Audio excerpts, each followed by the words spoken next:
আজকে আমরা লাস্ট 2025 সালের নিট পরীক্ষায় একটি অর্গানিক কেমিস্ট্রি থেকে একটি প্রশ্ন, সেটা আজকে এখন আমরা সলভ করব। কোশ্চেনটি কি বলছে যে এখানটায় predict the major product P in the following sequence of reaction. একটা 5 মেম্বার রিং ডবল বন্ড, তার সাথে CH3 অ্যাটাচড আছে।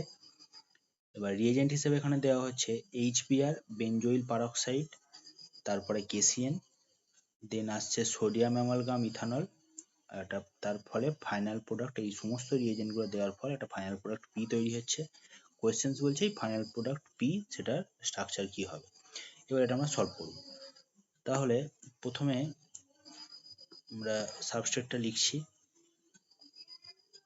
এখানে ডবল বন্ড CH3, এখানে ফার্স্ট রিয়েজেন্ট হিসেবে এখানে দেওয়া হয়েছে HBr বেঞ্জোইল পারক্সাইড। এবার এই যে HBrটা এখানে আমরা দিচ্ছি, HBr বেঞ্জোইল পারক্সাইড দেওয়ার পর তাহলে HBrটা Hটা ডেল্টা প্লাস, Brটা ডেল্টা মাইনাস, আর এখানে আমরা পেলাম পারক্সাইড। আর এই বেঞ্জোইল পারক্সাইডটা দিলে এখানে যেটা হয়, পারক্সাইড দেওয়ার ফলে এটা ফ্রি রেডিকাল অ্যাডিশন রিয়াকশন ঘটে। এবার এই ফ্রি রেডিকাল অ্যাডিশন রিয়াকশনটা অ্যান্টি মার্কনিকভ রুল অনুসারে ঘটে। Anti Markovnikov's rule.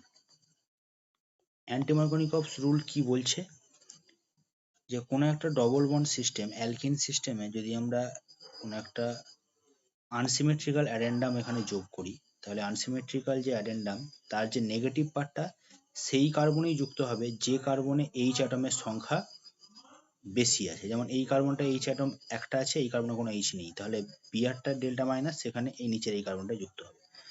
তাহলে আমরা প্রোডাক্ট এখানে কি পাবো, এটায় নিচটায় বিআর, এখানটায় এইচ, এই জায়গাতে অলরেডি একটা যেমন CH3 ছিল সেটা রয়ে যাবে। সেকেন্ড কেসে এখানে বলছে, তাহলে 1 নম্বর রিয়েজেন্টটা দেওয়ার পর HBr বেঞ্জোইল পারক্সাইড দেওয়ার পর এই কম্পাউন্ডটা তৈরি হলো। দেন এখানে যেটা বলছে আমাদের KCN অ্যাড করছি আমরা। KCN অ্যাড করলে এটা একটা normal SN2 reaction. SN2 reaction হলে এখানে CH3 যেমন আছে রয়েছে, এখানটায় বিআরটা রিপ্লেস করে CN এলো। তাহলে এই কম্পাউন্ডটা সেকেন্ড রিয়েজেন্টটা দেওয়ার পর তৈরি হলো। দেন যখন থার্ড রিয়েজেন্টটা দিচ্ছে, তাহলে এখানে জাস্ট আমরা এই CN গ্রুপটাকে একটু ভেঙে যদি দেখাই, CN group C triple bond N। এবার থার্ড রিয়েজেন্ট যেটা দিয়েছে এখানটায় সোডিয়াম অ্যামালগাম Hg আর ইথানল C2H5OH, এটা একটা রিডিউসিং এজেন্ট। নর্মাল এটা একটা রিডাকশন ঘটবে। রিডাকশনটা ঘটে কিরকম ব্যাপারটা আসবে, এই ট্রিপল বন্ড আছে, ওই ট্রিপল বন্ডটা প্রথম স্টেপে ট্রিপল বন্ডটা খুলে ডবল বন্ড হলো, সি এতে একটা এইচ, এন এতে একটা এইচ। নেক্সট স্টেপে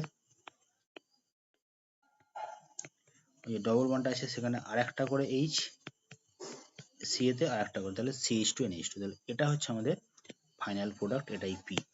তাহলে এই পি প্রোডাক্টটা এখানে যেটা তৈরি হয়েছে দেখতে পাচ্ছি অপশন সি বা অপশন 3, এটা হচ্ছে রাইট অ্যান্সার। তাহলে এই এতগুলো রিয়েজেন্ট দেওয়ার পর আমরা মেজর প্রোডাক্ট হিসেবে পি যেটা পেলাম সেটা হচ্ছে থার্ড অপশনটা। ওকে।